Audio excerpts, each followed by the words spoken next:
नमस्कार, मैं हूं विशाल यादव। बिहार चुनावी परिणाम से पहले बौखला उठे हैं गृह मंत्री अमित शाह। अधिकारियों को डांटते फटकारते नजर आ रहे हैं। दोस्तों, गृह मंत्री अमित शाह को एहसास हो गया है कि बिहार में इस बार हम सरकार नहीं बना रहे हैं। गृह मंत्री अमित शाह को पता चल गया है कि बिहार चुनाव हम हार रहे हैं। प्रधानमंत्री नरेंद्र मोदी को भी यह कंफर्म हो गया है कि इस बार बिहार में एनडीए की सरकार नहीं बनेगी। दोस्तों, कल मतगणना है, कल परिणाम सामने निकल कर आ जाएगा।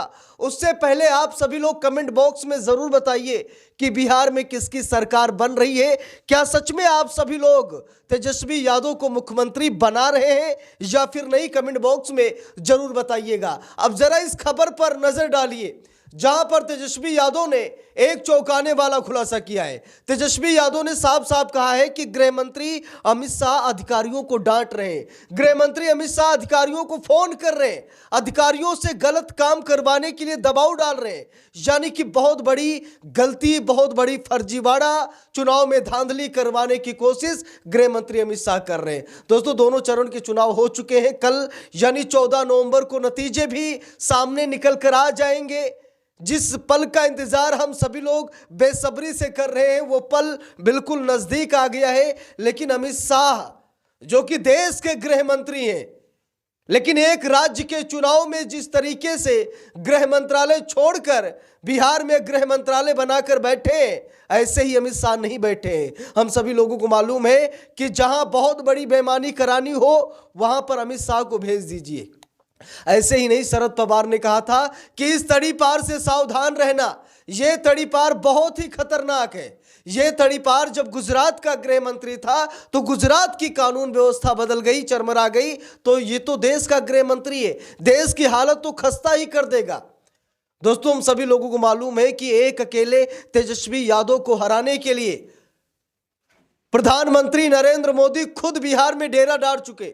गृह मंत्री अमित शाह, कई मुख्यमंत्री, कई मंत्री, यानी कि तेजस्वी यादव को हराने के लिए। लेकिन जनता ने तेजस्वी यादव को चुन लिया है और अब अमित शाह की बौखलाहट देख लीजिए। जरा यहां पर देखिए, लिखा भी है, आज तक के हवाले से रिपोर्ट आई है, लिखा है अमित शाह अधिकारियों को धमका रहे हैं। जरा देखिए, यह भाजपा में डर देखा जा रहा है, चुनाव में हार का डर देखा जा रहा है। गृह मंत्री अमित शाह अधिकारियों को डांट रहे हैं, फटकार रहे हैं। लिखा भी है, अमित शाह अधिकारियों को धमका रहे हैं कि आरजेडी को वोट ना पड़े, बोले तेजस्वी यादव। तेजस्वी यादव ने खुलासा किया है। ऐसे ही नहीं, सुब्रमण्यम स्वामी ने कहा कि अमित शाह तो गुंडा है, वो जजों की खोपड़ी तक तुड़वा चुका है। अब अमित शाह जब गुंडा है तो गुंडई करेंगे ना, और ये गुंडई का सबसे बड़ा परिणाम है कि अमित शाह अधिकारियों को डांट रहे हैं, अधिकारियों को धमका रहे हैं, उन्हें फोन करके धमकी दे रहे हैं कि आरजेडी को वोट ना पड़े, आरजेडी चुनाव हार जाए, तेजस्वी यादव मुख्यमंत्री न बने, महागठबंधन की सरकार न बन पाए। यानी कि अमित शाह अथक प्रयास कर रहे हैं, पूरी कोशिश कर रहे हैं कि किसी भी तरीके से एनडीए की सरकार बन जाए। लेकिन एनडीए की सरकार बनती हुई नजर नहीं आ रही है। अमित शाह की लंका लग गई है। प्रधानमंत्री नरेंद्र मोदी ने बोरी बिस्तर भी बांध लिया है और इस बार बिहार में सरकार बनाने के लिए प्रधानमंत्री नरेंद्र मोदी ने एड़ी से लेकर चोटी तक जोर भी लगा दिया है। लेकिन उसके बावजूद बिहार की जनता बदलाव चाहती है। बिहार की जनता आरजेडी को सत्ता में देखना चाहती है, तेजस्वी यादव को मुख्यमंत्री बनाना चाहती है। और इसीलिए बिहार में जमकर वोटिंग हुई। दोस्तों, जमकर वोटिंग हुई है। बिहार ने पूरे देश को गदगद कर दिया है। और यह इतिहास रहा है कि अगर 60% से नीचे अगर वोटिंग हुई है तो एनडीए की सरकार बनी है, और 60% के ऊपर अगर वोटिंग हुई है तो आरजेडी की सरकार बनी। ये इतिहास गवाह है। और आज इसी बात का डर प्रधानमंत्री नरेंद्र मोदी अमित शाह को सता रहा है कि वोटिंग ज्यादा कैसे हो गई। यानी कि लोग घर से बाहर निकले हैं और उन्होंने वोटिंग की है। यह डर प्रधानमंत्री नरेंद्र मोदी को भी सता रहा कि वोटिंग परसेंटेज कैसे बढ़ गया। दोस्तों, हम सभी लोगों को मालूम है कि कई राज्यों में वोटिंग परसेंटेज जब बढ़ता है तो फिर एनडीए की सरकार बनती है। महाराष्ट्र में देख लीजिए, वोटिंग परसेंटेज बढ़ा, एनडीए की सरकार बनी। हरियाणा में देख लीजिए, वोटिंग परसेंटेज बढ़ा, एनडीए की सरकार बनी। यहां तक कि चुनाव आयोग ने खुद ब खुद वोटिंग परसेंटेज बढ़ाया। लेकिन बिहार में पूरी कोशिश की जा रही थी कि वोटिंग परसेंटेज न बढ़ने पाए। लेकिन उसके बाद भी बिहार में वोटिंग परसेंटेज बढ़ा। चुनाव आयोग भी नहीं बढ़ाना चाह रहा था, लेकिन बिहार की जनता ने जनमत करके वोटिंग परसेंटेज को बढ़ाया। और इसका सीधा सा कारण है कि तेजस्वी यादव को मुख्यमंत्री बनाना है, और तेजस्वी यादव मुख्यमंत्री बन रहे हैं। कल पूर्ण बहुमत की सरकार बनती हुई नजर आएगी। हम सभी लोगों को मालूम है कि जो 122 सीट लेकर आएगा वो मुख्यमंत्री की कुर्सी पर बैठेगा।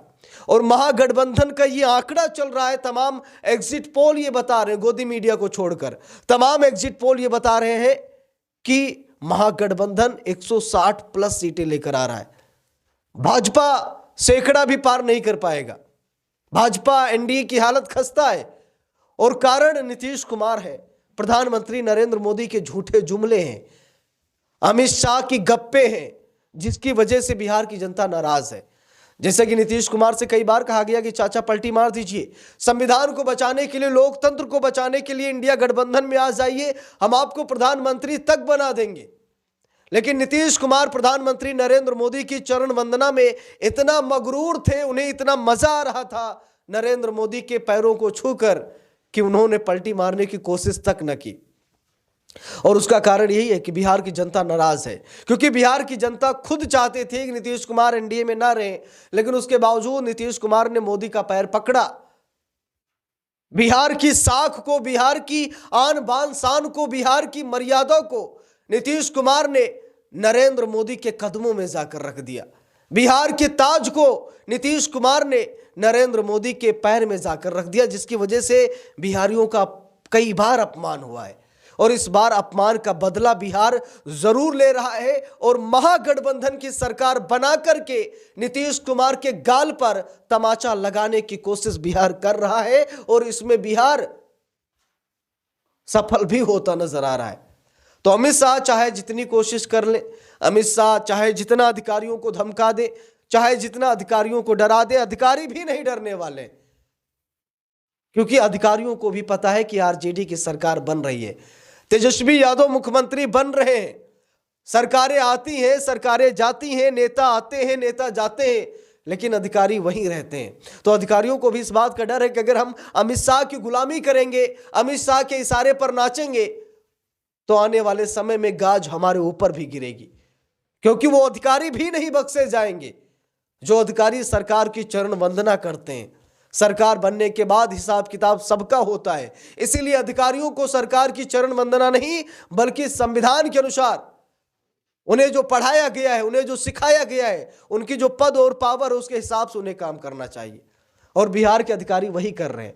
भले ही अमित शाह डांट रहे, फटकार रहे, अमित शाह डर का माहौल बना रहे, लेकिन अधिकारी डरने वाले नहीं हैं। तो इस पूरे मामले पर आप सभी लोगों की क्या राय है, कमेंट करके जरूर बताइएगा। वीडियो को लाइक शेयर, अगर चैनल पर नए हैं सब्सक्राइब करके सपोर्ट कीजिएगा।